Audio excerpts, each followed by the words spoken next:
আসসালামু আলাইকুম প্রিয় দর্শকবৃন্দ। আজ আমি আপনাদেরকে নিয়ে যাব সেই সোনালী যুগে, যেখানে ছিল দুনিয়ার সর্বশ্রেষ্ঠ মানবের ঘর, যেখানে ছিল ভালোবাসার অপার মহিমা, যেখানে ছিল এক শিশুর হাসি আর এক মহান নবীর স্নেহ। ঘটনাটি কোনো সাধারণ খেলার নয়, এটি হলো এক মহান শিক্ষা, এক অন্যান্য ভালোবাসা যা আজও আমাদের হৃদয় ছুঁয়ে যায়। মদিনার আলোয় ঝলমলে দিন, রাসূল সাল্লাল্লাহু আলাইহি ওয়াসাল্লাম বসে আছেন, চারপাশে সাহাবারা উপস্থিত, আর গড়ে আছেন প্রিয় কন্যা ফাতিমা রাদিয়াল্লাহু আনহা এবং তার সন্তান হাসান ও হুসাইন। ছোট্ট ইমাম হোসেন দৌড়ে আসলেন নানার কাছে, চোখে সরলতার দীপ্তি, মুখে শিশুর শ্রবল আবদার। বললেন, হে আমার প্রিয় নানা, তুমি কি আমাকে গুঁড়া বানিয়ে নেবে? মানবতার সেরা নবী, দুনিয়ার শ্রেষ্ঠ নেতা, তবুও কত বিনয়ী মাটিতে বসে গেলেন হাঁটু গেড়ে, দুই হাত ও হাঁটু বর দিয়ে দাঁড়ালেন, আর ছোট্ট হুসাইন আনন্দে চড়ে বসলেন তার পিঠে। সেই দৃশ্য দেখে উপস্থিতি সাহাবারা অবাক হলেন। তারা বললেন, যিনি সমগ্র বিশ্ব জগতের নেতা, তিনি কিভাবে এমনভাবে শিশুর খেলায় অংশ নিলেন? কিন্তু নবীজির মুখে ছিল কোমল হাসি। তিনি বললেন, হুসাইন আমার নাতি, আমি তাকে ভালোবাসি, আর যে তাকে ভালোবাসবে আল্লাহ তাকে ভালোবাসবেন। প্রিয় দর্শক, এই দৃশ্য শুধু এক খেলা নয়, এটি হলো ভালোবাসার এক মহৎ দৃষ্টান্ত। একজন মহান নবী শিশুদের সাথে কিভাবে আচরণ করেছেন তার এক জীবন্ত উদাহরণ। অন্য একদিন রাসূল সাল্লাল্লাহু আলাইহি ওয়াসাল্লাম নামাজে দাঁড়ালেন, সাহাবারা কাতারে, নবীজি গেলেন সেজদায়, কিন্তু মাথা তুলতে দেরি হলো। সাহাবারা অবাক হয়ে ভাবলেন, কেন নবীজির সেজদায় এত দীর্ঘ হচ্ছে? নামাজ শেষে জিজ্ঞেস করা হলো, ইয়া রাসূল সাল্লাল্লাহু আলাইহি ওয়াসাল্লাম, আজ আপনার সিজদা দীর্ঘ হলো কেন? নবীজি মৃদু হেসে বললেন, আমার প্রিয় নাতি হাসান ও হুসাইন আমার পিঠে চড়ে বসছিল, আমি চাইনি তাদের খেলা নষ্ট হোক, তাই সেজদা দীর্ঘ করেছি যতক্ষণ না তারা নেমে এসেছে। কি সাধারণ দয়া, কি অসীম ধৈর্য, কি অগাধ ভালোবাসা! প্রিয় ভাই ও বোনেরা, আমরা প্রায়ই শিশুদের আবদারকে অবহেলা করি, কখনো তাদের সময় দেই না।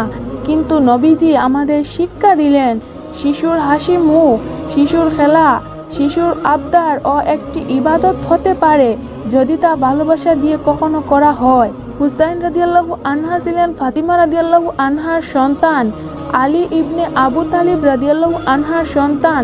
তাই নবীজির কাছে তাদের মর্যাদা ছিল অত্যন্ত উঁচু। নবীজি তাদের বুকে নিতেন, চুমু দিতেন, দোয়া করতেন। একবার নবীজি ছোট্ট হুসাইনকে কোলে নিয়ে বললেন, হুসাইন আমার অংশ, আমি হুসাইনের অংশ। যে হুসাইনকে ভালোবাসবে আল্লাহ তাকে ভালোবাসবেন। অন্য এক সময়ে নবীজি দেখলেন ছোট্ট হুসাইন দৌড়ে আসছেন। নবীজি নিজেই ছুটে গেলেন তার দিকে, তাকে বুকে জড়িয়ে ধরলেন এবং দোয়া করলেন, হে আল্লাহ, আমি হুসাইনকে ভালোবাসি, আপনিও তাকে ভালোবাসুন। এই দোয়া শুনে সাহাবাদের চোখে পানি চলে এলো, কারণ তারা বুঝলেন, যে হুসাইনকে ভালোবাসবে সে আল্লাহর ভালোবাসা পাবে। দর্শকবৃন্দ, এই ঘটনাগুলো আমাদের শুধু আবেগই করে না, বরং আমাদের শেখায় শিশুর প্রতি ভালোবাসার প্রকৃত রূপ।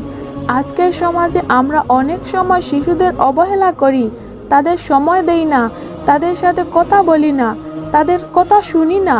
কিন্তু নবীজি আমাদের দেখালেন, শিশুর ছোট্ট আবদারও গুরুত্বপূর্ণ। তাদের সাথে খেলতে হবে, তাদের সাথে সময় কাটাতে হবে, তাদের কথা শুনতে হবে। যখন একজন শিশু ভালোবাসায় বড় হয়, তখন সে হয় স্নেহশীল, দয়ালু, সত্যবাদী আর দৃঢ় চরিত্রবান। এই ভালোবাসায় পরিবেশেই বড় হয়েছিলেন ইমাম হুসেন, যিনি পরবর্তীতে কারবালার ময়দানে শহীদ হয়েছিলেন সত্য ও ন্যায় প্রতিষ্ঠার জন্য। কিন্তু তার জীবনের শুরুটা হয়েছিল নবীজির স্নেহের আঁচলে। প্রিয় দর্শক, আপনি কি ভেবে দেখেছেন কেন নবীজি নিজেকে শিশুদের খেলায় যুক্ত করলেন? তিনি তো বিশ্বের নেতা ছিলেন, তিনি চাইলে তার সময় অন্য কাজে ব্যয় করতে পারতেন, কিন্তু তিনি আমাদের শিক্ষা দিতে চেয়েছেন, প্রকৃত নেতৃত্ব মানে হলো বিনয়, প্রকৃত ভালোবাসা মানে হলো দয়া, প্রকৃত মানুষ মানে হলো যিনি শিশুদের সাথেও মিশতে পারেন। আজ আমরা যদি আমাদের ঘরে নবীজির এই সুন্নাহকে জীবিত করি, তাহলে আমাদের পরিবারে আসবে শান্তি, আমাদের সন্তানরা হবে মানবিক, আমাদের সমাজে ছড়াবে ভালোবাসা। প্রিয় ভাই ও বোনেরা, কাহিনী এখানেই শেষ নয়, আরেকটি ঘটনার কথা বলা যাক। একদিন রাসূল সাল্লাল্লাহু আলাইহি ওয়াসাল্লাম মিম্বরে উঠলেন। হঠাৎ তার চোখে পড়ল ছোট্ট হাসান ও হুসাইন। তারা হেঁটে আসছেন, কিন্তু তাদের ছোট ছোট পা বারবার হোঁচট খাচ্ছে। নবীজি মিম্বর থেকে নেমে গেলেন, তাদের বুকে নিলেন এবং বললেন, তোমরা জানো না এরা আমার নাতি, আমি তাদের ভালোবাসি। এমন ভালোবাসা পৃথিবীর কোনো বইয়ে খুঁজে পাওয়া যাবে না, এটি কেবল নবীজির জীবনে দেখা যায়। প্রিয় দর্শক, নবীজির প্রতিটি কাজ আমাদের শিক্ষার জন্য। তিনি আমাদের শিখিয়েছেন কিভাবে পরিবারে ভালোবাসা ছড়াতে হবে, কিভাবে শিশুদের আদর করতে হবে, কিভাবে তাদের হাসি মুখে গুরুত্ব দিতে হয়। আজ যদি আমরা নবীজির এই সুন্নাহ জীবনকে বাস্তবায়ন করি, তাহলে আমাদের সন্তানরাও হবে নেককার, তারা বড় হয়ে সমাজে আলো ছড়াবে। ইমাম হুসাইন রাদিয়াল্লাহু আনহা আজও মানুষের হৃদয় জীবন্ত, কারণ তিনি সত্যের জন্য জীবন দিয়েছিলেন, কিন্তু তার শৈশব ছিল ভালোবাসায় ভরা। নবীজির স্নেহ তাকে গড়ে তুলেছিল দৃঢ় চরিত্রবান মানুষ হিসেবে।